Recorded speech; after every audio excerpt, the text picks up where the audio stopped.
धमाल मचा रहा है सोनू निगम पवन सिंह का गाना जय छठी मैया। जी हाँ दोस्तों, विस्तार से जानने के लिए अगर आप हमारे चैनल पर नए हैं तो कृपया हमारे चैनल भोजपुरिया बयार को लाइक सब्सक्राइब जरूर कर दीजिए।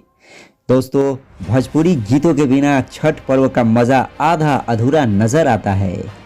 छठ का महापर्व अब नज़दीक आ गया है, ऐसे में छठ पर्व के गाने हर जगह बजना शुरू हो गया है।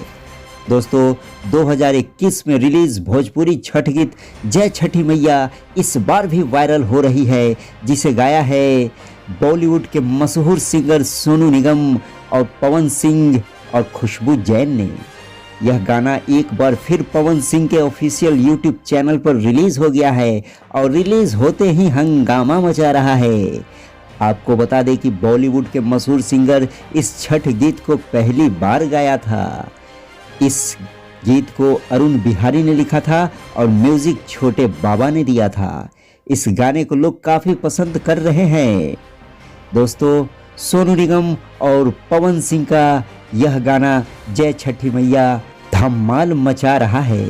तो दोस्तों, इस तरह के लेटेस्ट न्यूज़ पाने के लिए हमारे चैनल पर बने रहें और लाइक सब्सक्राइब जरूर कर दें।